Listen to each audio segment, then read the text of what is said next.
Hello friends, तो आज आप लोग को पता है कि हम लोग पैरामीशियम के रिप्रोडक्शन टॉपिक्स को देखने वाले हैं। इसके सारे टॉपिक्स जो है पैरामीशियम के वो कवर हो चुके थे, तो बस केवल रिप्रोडक्शन ही बचा हुआ था जो कि हम आज देखेंगे।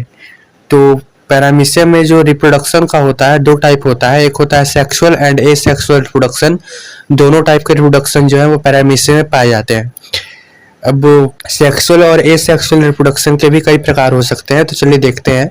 फर्स्ट है बाइनरी फिजन, जो कि एक एसेक्सुअल रिप्रोडक्शन का प्रकार है। सेकेंड है कॉन्जुगेशन, जो सेक्सुअल रिप्रोडक्शन का प्रकार है। थर्ड है ऑटोगैमी, एंडोमिक्सिस।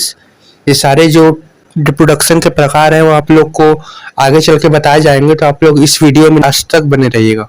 चलिए देखते हैं। तो फर्स्ट है इसमें बाइनरी फिजन, जो कि एक एसेक्सुअल रिप्रोडक्शन का प्रकार है। इसमें फर्स्ट पॉइंट देखते हैं। ये सारे पॉइंट जो है वो आप लोग को नोट्स के रूप में भी काम करेगा, तो इसे आप लोग अपने नोट्स पे जहाँ पे बनाते हो वहाँ पे लिख सकते हैं। इसमें फर्स्ट जो पॉइंट है वो है कॉमन मेथड ऑफ रिप्रोडक्शन, मतलब कि यह एक रिप्रोडक्शन का सामान्य प्रकार है। नेक्स्ट जो है वो है occurs transverse at the right angle to the longitudinal axis of the body, मतलब बाइनरी फिजन शरीर के लंबवत एक्सिस पर 180 डिग्री पर होता है। ठीक है, नेक्स्ट पॉइंट देखते हैं। नेक्स्ट पॉइंट है stops feeding before division and oral groove disappears, मतलब कि ये जो है बाइनरी फिजन के समय फीडिंग करना, मतलब कि खाना बंद कर देते हैं, और इसका जो ओरल ग्रूव है वो डिसअपीयर हो जाता है, मतलब कि गायब हो जाता है। ओरल ग्रूव क्या होता है ये हम आप लोग को बताए थे पिछले वीडियो में। नेक्स्ट पॉइंट है macronucleus divides by amitosis and micronucleus divides by mitosis, then they move towards the opposite and.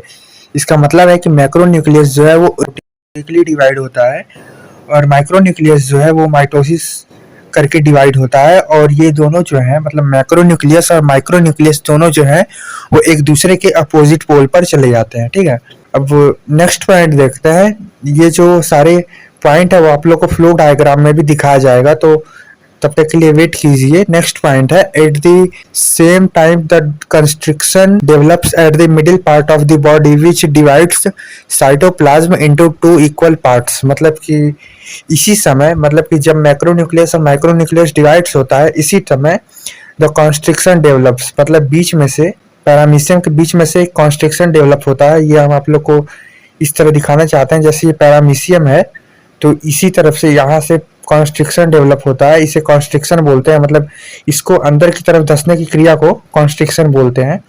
उम्मीद कर रहे हैं कि समझ में आ गया होगा आप लोग को। तो the constriction develop at the middle part of the body which divides cytoplasm into two equal parts, जो कि पैरामीशियम के साइटोप्लाज्म को दो इक्वल भाग में डिवाइड करता है। जहाँ पैरामीशियम जो है वो दो इक्वल भाग में डिवाइड होगा, ये देख सकते हैं आप लोग। ये यहाँ से ये जो है ये इसका जो साइटोप्लाज्म है अंदर का वो दो इक्वल भाग में डिवाइड हो जाएगा।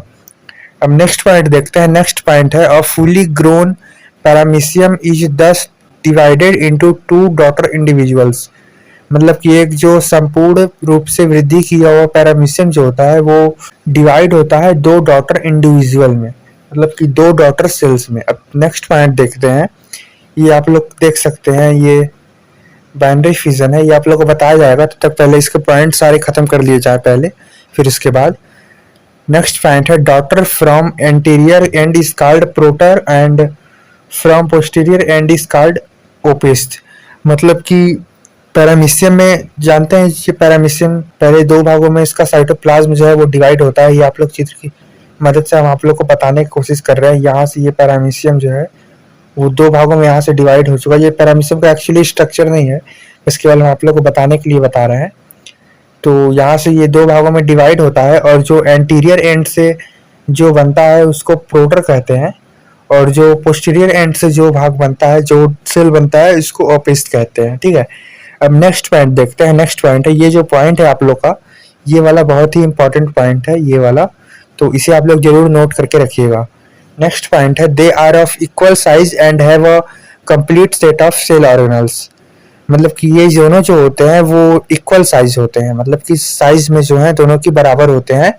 And have a complete set of cell organelles, और ये दोनों जो है वो एक संपूर्ण सेल्स होते हैं, मतलब इसमें सारे ऑर्गेनल्स पाए जाते हैं। ठीक है, अब नेक्स्ट पॉइंट देखते हैं। नेक्स्ट पॉइंट है oral groove and cytopharynx are newly formed in both the daughters, मतलब कि जो नए दो सेल्स बने होते हैं डॉटर सेल जिन्हें कहते हैं, उनमें ओरल ग्रूव और साइटोफेरिंक्स जो है वो फिर से बनते हैं नए नए।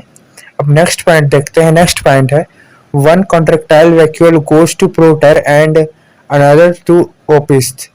मतलब कि एक कॉन्ट्रेक्टाइल वैक्यूल जो है वो प्रोटर के पास चला जाता है और दूसरा कॉन्ट्रेक्टाइल वैक्यूल जो है वो ओपिस्ट के पास चला जाता है, मतलब पोस्टीरियर पार्ट की तरफ चला जाता है। अब नेक्स्ट पॉइंट देखते हैं। नेक्स्ट पॉइंट है other two contractile vacuoles are newly formed. ये इसके पहले वाला ही पॉइंट बताने की कोशिश कर रहा है। नेक्स्ट पॉइंट है the whole process is completed within 2 hours and may occur 1 to 4 times a day।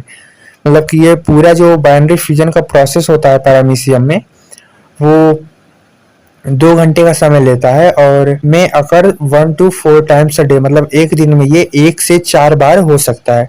अब चलिए इसके फ्लो डायग्राम की तरफ से थोड़ा सा झलक देखते हैं। तो ये आप लोग का फ्लो डायग्राम है, ये आप लोग को दिख रहा होगा। तो इसमें जो देख सकते हैं यहाँ पे ये मैक्रो न्यूक्लियस ही उपस्थित है, ये माइक्रो न्यूक्लियस है। सबसे पहले होते क्या है कि ये दोनों जो है वो अपोजिट पोल पर जाते हैं। ये देखिए ये दोनों एक दूसरे के अपोजिट एंड पे आ गए, ठीक है। अब नेक्स्ट जो होता है वो होता है ओरल ग्रूव, जो है इसका डिसअपियर हो जाता है। यहाँ पे ये ओरल ग्रूव इसे देख सकते हैं, ये आप लोग, ये ओरल ग्रूव है, ये जो है वो डिसअपियर हो जाता है, मतलब कि गायब हो जाता है। और जो मैक्रो न्यूक्लियस है वो डिवाइड करता है और माइक्रो न्यूक्लियस जो है वो भी डिवाइड करता है। मैक्रो न्यूक्लियस जो है वो एमाइटोटिकली डिवाइड करता है और माइक्रो न्यूक्लियस जो है वो माइटोटिकली डिवाइड करता है, ठीक है। अब नेक्स्ट जो है वो नेक्स्ट देखते हैं। नेक्स्ट है जब डिवाइड हो जाते हैं दोनों तो यहाँ पे एक कॉन्स्ट्रिक्शन बनता है, ठीक है। कॉन्स्ट्रिक्शन अंदर की तरफ बनना स्टार्ट हो जाता है इसी टाइम, ठीक है। और ये दोनों जो बने होते हैं मैक्रो न्यूक्लियस माइक्रो न्यूक्लियस, नए नए जो दोनों बने होते हैं वो अपने अपने दूसरे सेल में चले जाते हैं। मतलब एक मैक्रो न्यूक्लियस माइक्रो न्यूक्लियस इधर आ जाएगा इंटीरियर भाग में और एक पोस्टीरियर भाग में आ जाएगा। अब नेक्स्ट देखते हैं। नेक्स्ट है कॉन्स्ट्रिक्शन जो है वो और अंदर की तरफ डेवलप होगा और साइटोप्लाज्म को जो है 2 भागों में डिवाइड कर देगा। यहाँ आप लोग देख सकते हैं ये पूरा पैरामीशियम है और यहाँ पे ये जो कॉन्स्ट्रिक्शन है ये, ठीक है, ये जो है वो और अंदर की तरफ जाएगा और साइटोप्लाज्म को 2 भागों में विभाजित कर देगा और ओरल ग्रूव जो है वो धीरे धीरे दिखना चालू हो जाएगा। और जो मैक्रो न्यूक्लियस जो है वो दोनों एक एक जो है वो अलग अलग सेल में चले जाते हैं। नेक्स्ट पार्ट में जो सेल है दोनों वो पैरामीशियम के वो अलग अलग हो जाते हैं। तो जो एंटीरियर से बना होता है उसे आप लोग देख सकते हैं क्या कहते हैं। यहाँ पे जो एंटीरियर से बना होता है, एंटीरियर भाग से जो डॉटर सेल बना होता है इसको प्रोटर कहते हैं और जो पोस्टीरियर भाग से बना होता है उसको ओपिस्ट कहते हैं, ठीक है। उम्मीद करते हैं कि आप लोग को बाइनरी फ्यूजन समझ में आ गया होगा। नहीं आया होगा तो आप लोग जो डाउट हो वो कमेंट में लिख सकते हैं। तो चलिए अब नेक्स्ट डिवीजन की तरफ चलते हैं, नेक्स्ट रिप्रोडक्शन के तरीके की तरफ। तो नेक्स्ट है कॉन्जुगेशन, ठीक है। ये हम आप लोग को नेक्स्ट पार्ट में बताएंगे। तब तक के लिए आप हमारे चैनल को सब्सक्राइब और वीडियो को लाइक कीजिए और शेयर भी कीजिएगा। Thank you.